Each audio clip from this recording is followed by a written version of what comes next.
سلام دوستای خوبم، امیدوارم که حالتون خوب باشه و عالی باشین. با ادامه آموزش بینی در خدمتون هستم. توی جلسه قبلی ما با همدیگه این بینی رو کار کردیم و سایه زدیم همونطور که میبینید و حالا میخوایم بیایم پاکن ها رو روش ایجاد بکنیم.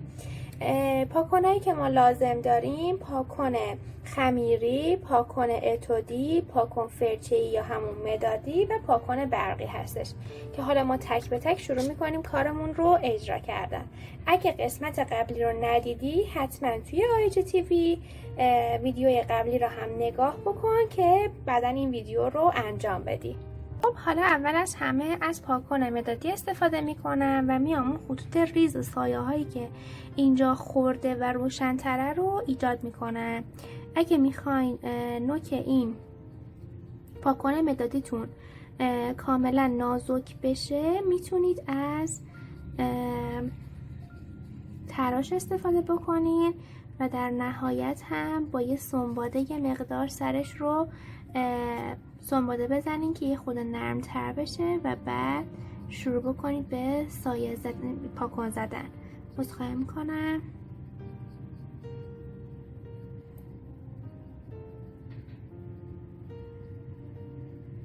خیلی نرم و آروم میام این نورها رو ایجاد میکنم. حالا ممکنه شما توی ویدیو یه مقدار شدیدتر ببینید چون که نور خورده و اونها رو یه مقدار شدیدتر میبینید، ولی خب تو واقعیت اینطور نیست.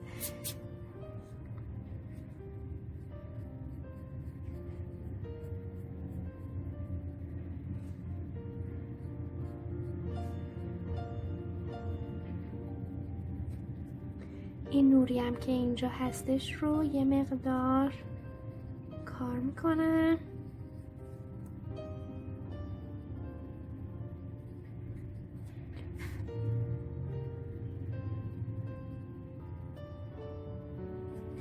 کلا توی بافت بینی که میخواین ایجاد بکنین، روزنای پوست و حالا هر چیزی که هست میخواین ایجاد بکنین، پاکن خمیری و پاکن مدادی خیلی بیشتر استفاده میشه تا مثلا پاکن برقی.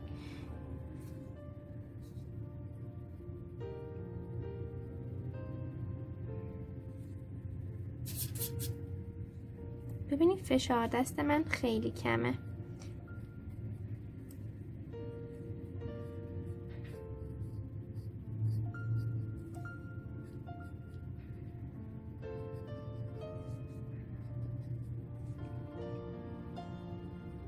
خیلی آروم من پاکن رو حرکت میدم تا اون بافته پوست ایجاد بشه. بعد از اینکه این پاکن ها رو زدین میایین چیکار میکنین؟ با یه قلموی مثلا سایز 4 یا 6 دوباره یه خورده اینجاها رو سایه میزنین. خیلی آروم دیگه، شدید نباشه که دوباره این پاکن از بین بره، ولی برای اینکه اون برشش از بین بره یه مقدار سایه میزنین که کارتون طبیعی تر بشه.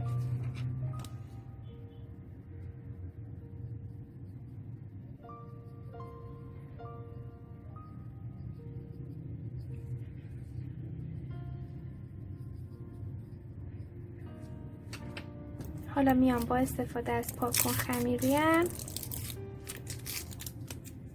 یه سری بافتار رو ایجاد میکنم. سرش رو کاملا اشکی کنید تو دستتون، تیز و باریک بشه و بعد شروع بکنید به کار کردن.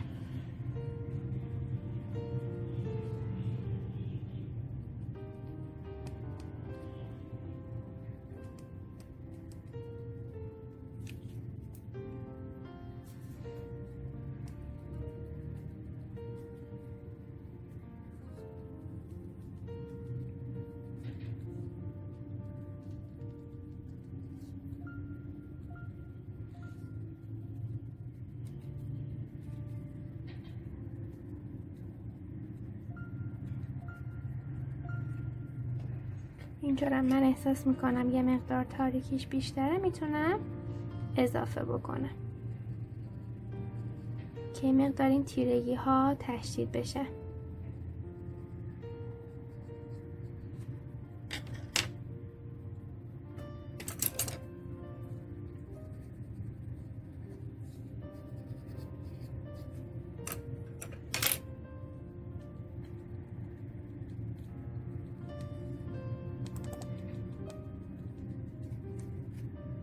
اینجا که احساس میکنم نورش بیشتره رو میتونم یه مقدار تیکه‌ای پاکن بزنم.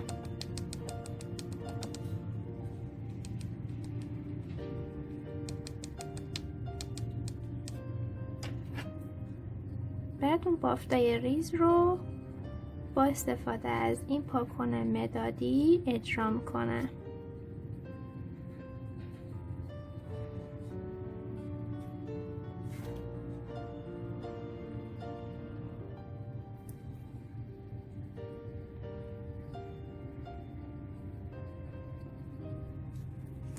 ببینید کم کم داره حجم میگیره و بافت ایجاد میشه روش.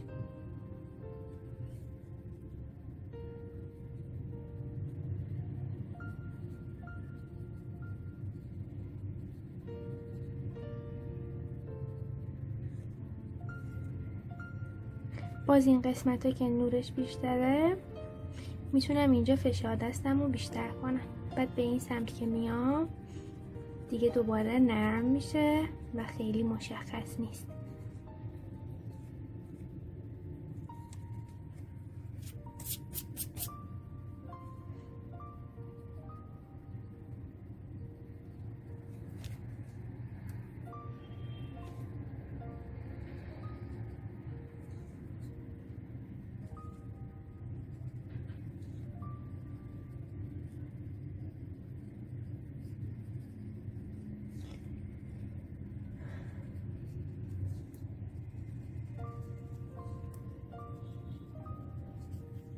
باز اینجا شدت نوری که خورده بیشتره.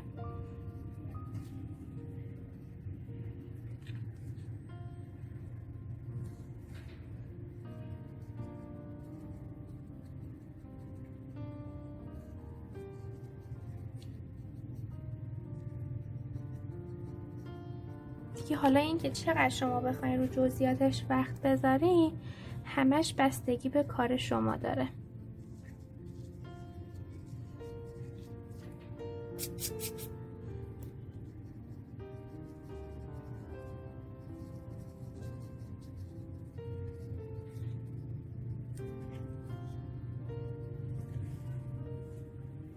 حالا باز برای اینکه نور این نقطه بیشتر بشه میتونم با استفاده از پاکن برقی اینجاها رو یه مقدار بیشتر نور بدم.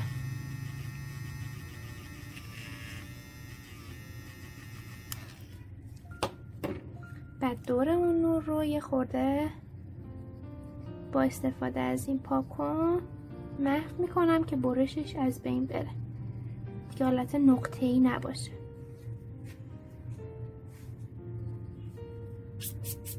ببینید به این صورت.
فقط من باز هم تاکید میکنم فشار دستتون خیلی کم باشه، با سر پاکن کار بکنین. حالا هر چقدر آرومتر باشه کارتون با کیفیت بیشتری در میاد. باز من بعضی قسمتشم یه مقدار سایه ها رو اضافه میکنم.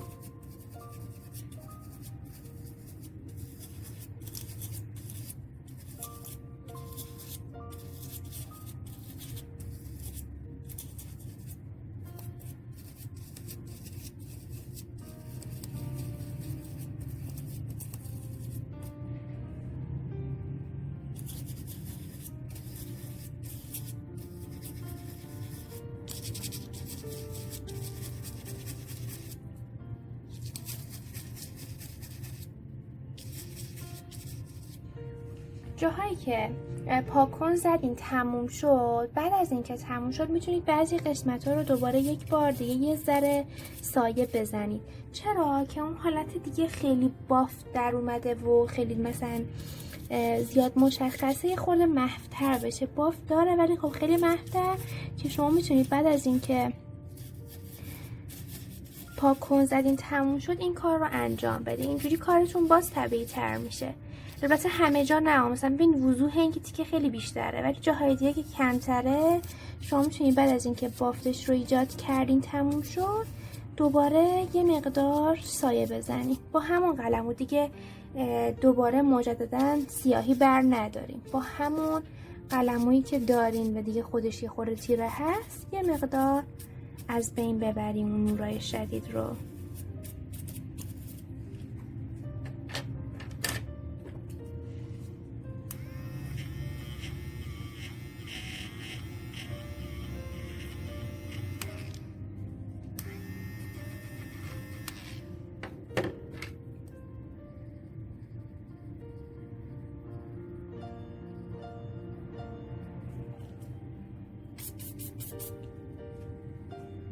خب دوستای خوبم، کار من توی این جلسه به اتمام رسید که کار ما توی این جلسه پاکن زدن بینی بود. حالا من سعی کردم یه مقدار تکونش بدم این مدل رو که شما ببینید، چون اون نوری که روی کار میخوره یه خورده انعکاسش باعث میشه که دیگه شما خوب مدل رو نبینید، مخصوصا که چون مداد هستش بیشتر باز مشخص میشه. امیدوارم که از این ویدیو هم استفاده کرده باشین. پس نکته‌ای که هست اینه که توی بینی پاکنی که استفاده میشه پاکن خمیری فابر-کاستل و پاکن مدادی خیلی پرکاربردتره و بیشتر استفاده میشه که قبلا هم بهتون معرفی کردم. این پست رو حتما لایک بکنید، کامنت بذارین که کلی بهم انرژی میدین و حتما سیوش بکنید که بعدا هم بتونید از این ویدیو استفاده بکنید و باهاش تمرین کنید. و یادتون نره که این پست رو با دوستای هنریتون هم به اشتراک بذارین. دوستتون دارم و تا ویدیوی بعدی خدافظ.